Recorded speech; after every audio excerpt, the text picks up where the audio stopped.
جانې هغه لور دی چې وفات شو هغه زوی دی داسې یادېږي دې زړه کې ګرځي کله چې یاد شي درته که نه چې هغه بچ کېدم تا سره پیسې نه د لاسه د وته زړه دې داسې نه ناهیلې کېږي زړه کې داسې نه ګرځي غږ مې ورک دی مورې مورې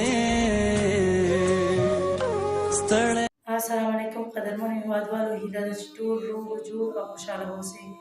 قدرمنو هیوادوالو، نن هغه کورنۍ ته راغلی یم چې دغه ملک کې ډېر دردېدلی دی او له ډېر زیات ستونزو سره مخ دی، نو راغلی د دې حال له تاسو سره شریکولو موږ سره اوسئ. السلام علیکم، څنګه یې ښه یې؟ شکر دی. ماشومان دې ښه دي؟ ژوند زندګي څنګه مخې ته وړي؟ والله زندگی دغه کېږي، اوس موږ خپله داسې چې دي غریبانان یو، دا تکلیف سره ډېر مشکل سره څه مشکل لري؟ مشکل دغه دی چې کاروبار نشته. خاوند د څه کار کوي؟ خاوند یې کباړ کار کوي، نو چې هغه داسې وخت وشي چې بعض وخت کې ډوډۍ بعض وخت کې ماشومان ته نهار ته کباړ کار کوي، ورته میاشتې روپۍ ورکوي یا نه ورځ کې؟ نه د ورځې ورته 50 روپۍ لاس کې ورکوي. څو ماشومان دي؟ درې نه هلکان شو په ژمکیان دي او یو پیغله لور مې د لاسه ووته په بم هلته مړه شوه. په څه شی مړه شوه؟ یو پیغله لور مې د لاسه ووته په بم باندې واچوله مړه شوه. بم چېرته؟ دا کباړو کې راوړی و که نه، هغه چې موږ کباړ یې پاته کوو دا بم مې لاس کې واخېسته مې واچوه. لور د څو کلن و؟ پیغله لور مې وه، غټ مې کلن مې زوی و. دواړه کې؟ او دواړه مې یعنې موږ سره روپۍ نه وي، وس هم نه وه چې نو که نه چې کلي نه مړ شي بېچاره که اوس هغه نه وکړ، یوه روپۍ موږ سره نه وه چې موږ ورته تباهي کړې وي. او اوس څو ماشومان دي؟ اوس مې 3 ماشومان دي او 2 مې هلکان دي او 2 جنکیان دي. هغې د کار دي یا نه؟ نه د کار نه دي، واړه واړه دي. واړه واړه دي. تاسو اوس څه کوئ؟ د روژان تېر شو، اختر نه بل اختر را روان دی، نو تاسو د هغه کور په څه چلوئ او د کور کرایه په څه ورکوئ؟ د دې کور کرایه مو 1.5 روپۍ ده په موږ باندې، که وس پورې خبر ده، که وس هم نشته خو ورکړو، که وس هم نشته مجبوره به وي. نو تاسو وایم ورځ کې 50 روپۍ کار کوئ، نو په دې 50 روپۍ تاسو خپل روزمره خرچه کوئ او یا د کور کرایه ورکوئ؟ 50 روپۍ څومره کېږي؟ 50 روپۍ دي دا خبره ده. علي دغونه کوو چې افغانانو ته به ډوډۍ راوړو، دې ځای نه به راوځي او ډکې به کړو، نو وهو څنګه یې کوي؟ اوس د دې کور کرایه په تاسو پاتې ده یا ټول خلاص کړې؟ کور کرایه خو پاتې ده، ورکړې نه ده. څو میاشتې؟ 2 میاشتې پاتې ده په موږ باندې. 2 میاشتې. او زه خپله مریض یم، په نس کې پرسپۍ دانې دي، دوا راسره د دوا روپۍ مې سره نشته چې زه ځان ته دوا واخلم، عملیات هم مې نه کوي، زه خپل ځان ته دوا واخلم عملیات مې رسولې ده؟ او څو دانې دي؟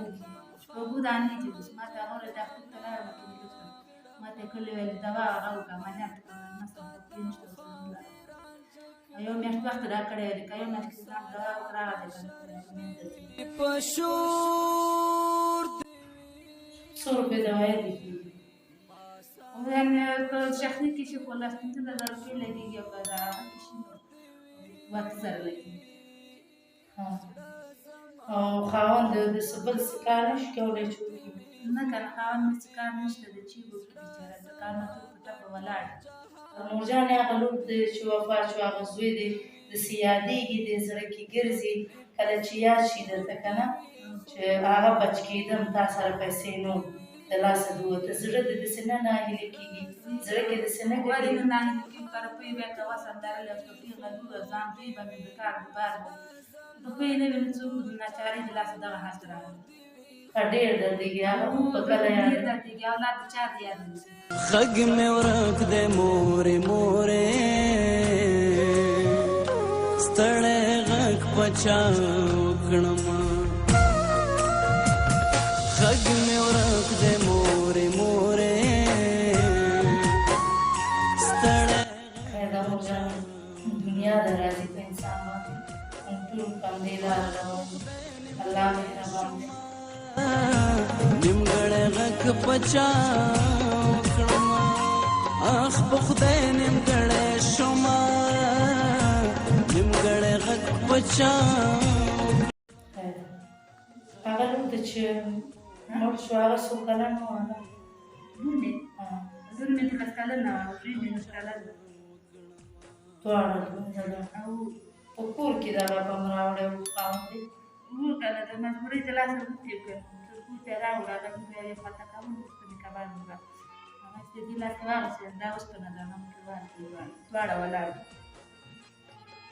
الله مهربان دی انشاءالله هغه ورونه چې وي ستاسو غږ اوري تاسو سره به لازما مرسته کوي کارمور جانې دغه هېوادوال چې ستاسو غږ اوري هغې ته څه ویل غواړئ څه هیله مو ده څه ورنه غواړئ ویله هیله خو مې دغه ده چې موږ سره که کوم ته پاتې کوه وکړي مرسته دا خپل ژوند ته په موخه مې شو دا خپل حیوانان به پرې هغه کوس اختر را روان دی اور پرې نه لرو حیوانان ته کالي واخلي اختر کې موږ حیوانان ته کالي وانخلو که ته خپله ورځ کې یوه چې مریض یم څومره پیسې نشته چې ما ته څو پیسې راکړي یا څو راته مرسته وکړي دغه پیسې به درکړم دوا به وکړم دغه بچیان راباندې کارمور جانې اوس کور کې اوړه ترکاري څه لرئ شپې لپاره نه خو بیګا موږ نهار پراته وو بچیان مې نهار پراته وو یعنې که څه ما ګاونډي یوه ډوډۍ موږ ته راکړه نو هغه بچیانو ته ورکړم نو چیز لرو نه وړې لرو نه اوړه لرو هېڅ چیز لرو همداسې شپې او ورځې تېروئ خاوند مې بېچاره چې پیسې ورسره راوړي یا 4 ډوډۍ شي یا 5 ډوډۍ شي هغه موږ حیوانان دي چېرته پرې مړېږي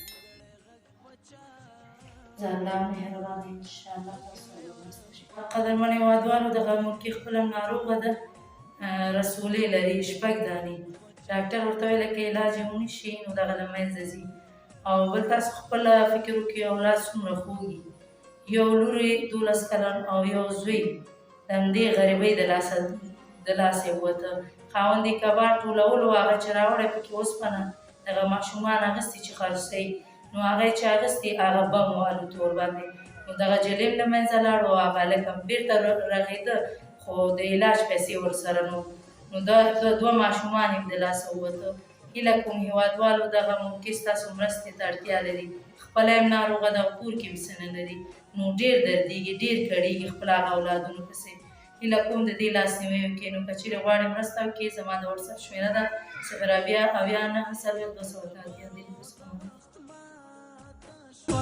دې